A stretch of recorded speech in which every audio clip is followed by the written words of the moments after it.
ஓம் ஸ்ரீ ராகவேந்திர சுவாமிகள் திருவடியிலே சரணம். நவபிருந்தாவனத்தின் அந்த 9 மகான்களின் திருவடியிலே சரணம். வணக்கம். ஆர்கே டில்லிபாபு பேசுகின்றேன். உலகத் தமிழர் அனைவருக்கும் நீங்கள் அளித்து வருகின்ற மகத்தான ஆதரவுக்கும் அன்புக்கும் மிக்க நன்றி. இன்று நாம் பார்க்க இருப்பது ஏப்ரல் மாத பலன்களை பற்றி பார்க்க இருக்கின்றோம். ரிஷபராசிக்கு ஏப்ரல் மாத பலன்களை பார்க்கலாம். உங்களுடைய ராசிநாதன் 12 இருக்கின்றார். அதன் மூலமாக அதிகமான பயணங்கள், அலைச்சல்கள், திருச்சல்கள் இருக்கும். சொந்த ஜாதகத்தில் சாதகமான தசாபுத்தி நடந்தால் சுபவிரயங்களும், இல்லை என்றால் தேவையற்ற வீண் விரய செலவுகளும் வரலாம் என்பதே அடிப்படை விஷயமாகும். அது ரிஷப ராசிக்காரர்களுக்கும் பொருந்தும், ரிஷப லக்னக்காரர்களுக்கும் பொருந்தும். காரணம், உங்களுடைய ராசிக்கு அவர் 12 இருக்கின்ற காரணத்தினால் இதுதான் நடக்கும் இந்த மாதம் கோச்சாரத்தில். ஆனால் 19ஆம் தேதிக்கு பிறகு அவர் ராசியிலே ஆட்சி புரிவார். அப்போது 1ஆம் வீட்டு பலன் மிக பெரிய அளவில் உங்களுக்கு கை கொடுக்கும்.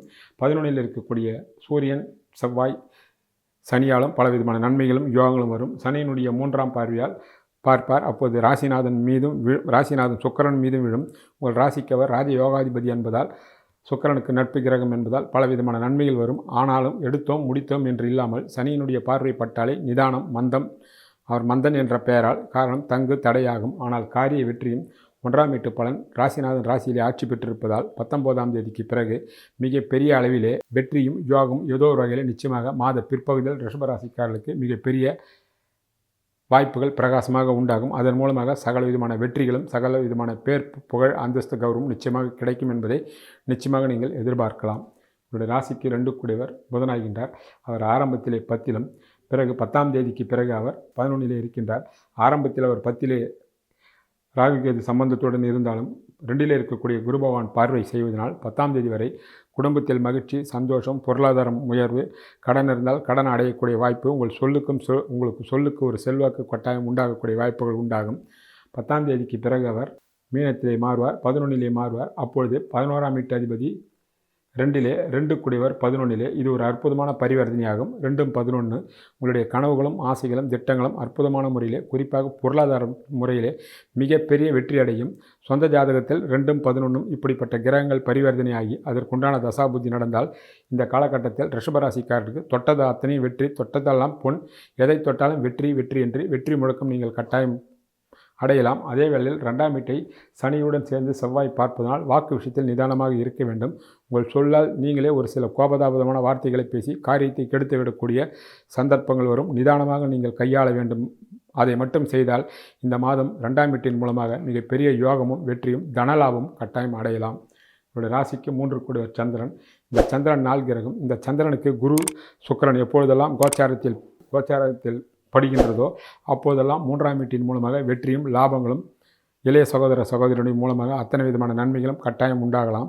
சனி சம்பந்தப்படும் பொழுது, ராகு சம்பந்தம் பொழுது இளைய சகோதரனுடைய மூலம் கருத்து வேறுபாடுகளும், சங்கடங்களும், தேவையற்ற சர்ச்சைகளும் வரலாம் என்பதும், அப்படிப்பட்ட கோச்சார நேரத்தில் நீங்கள் நிதானமாக இருக்க வேண்டும் என்பது தெளிவு.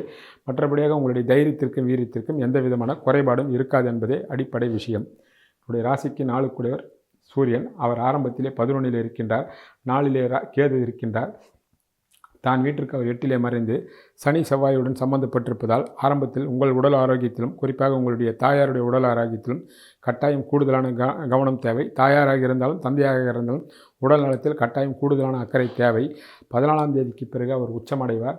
அவர் 12 மறைந்தாலும் உச்சம் என்பதால் 4ஆம் வீட்டின் மூலமாக வீடு, வண்டி, வாசல், வாகனங்கள் வாங்குவது, விற்பது, இடப்பெயர்ச்சி, குடியிருப்பு மாற்றம், அலுவலகங்கள் மாற்றம் என்ற அற்புதமான முறையிலே நடக்கக்கூடிய சந்தர்ப்பங்கள் ரிஷபராசிக்காருக்கு வரும். சரியான முறையில் நீங்கள் பயன்படுத்தி கொள்ளலாம்.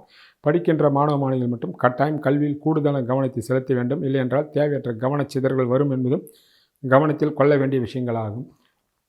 உங்களுடைய ராசிக்கு 5 கூடியவர் புதனாகின்றார்.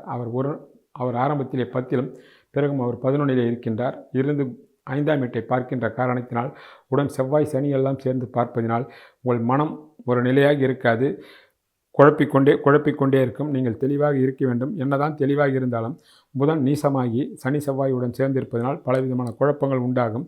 நீங்கள் எந்த விதத்திலும் நிதானமாக யோசனை செய்து தான் ஒவ்வொரு விஷயத்திலும் இறங்க வேண்டும். என்ன ஒரு ஆறுதலான விஷயம் என்றால் 11ம் 2ம் பரிவர்த்தனை. புதன் 2 இருப்பதாக கணக்கு இருந்தாலும் அவர் பார்வை 11 இருந்து 5ஆம் வீட்டை பார்ப்பதாக தான் நாம் எடுத்துக்கொள்ள வேண்டும். அதே வேளையில் 11 பார்க்கக்கூடிய கிரகத்தின் மூலமாக உங்களுடைய பிள்ளைகள் வாழ்வில் வளங்களும் வசந்தங்களும் வீசும். படிப்புக்காகவும் தொழிலுக்காகவும் உள்ளூருக்கோ அல்லது வெளியூருக்கோ அவர்கள் செல்லக்கூடிய வாய்ப்புகள் உண்டாகலாம். குடும்பத்தில் சுப நிகழ்ச்சிகள் நடக்கக்கூடிய வாய்ப்புகளும் அதனால் மனம் மகிழக்கூடிய வாய்ப்புகளும் இருக்கும். சனி செவ்வாய் எல்லாம் சேர்ந்து 5ஆம் வீட்டை பார்ப்பதால் தசாபுத்தி சரியில்லை என்றால் பிள்ளைகள் வகையில் கவலைகளும் கஷ்டங்களும், ஒரு சிலருக்கு அசிங்கங்களும் அவமானங்களும் ஏற்படலாம். அல்லது வம்பு வழக்குகளோ அல்லது கடன்கள் போன்ற பிரச்சனைகள் வரலாம் பிள்ளைகள் வகையில் என்பது தெளிவு. சாதகமாக இருந்தால் அப்படியே அத்தனையும் சுபகாரிய செலவுகளாக மனம் மகிழக்கூடிய விஷயங்களாகவும் அமையும். ஒரு ராசிக்கு 6 சுக்கிரன்.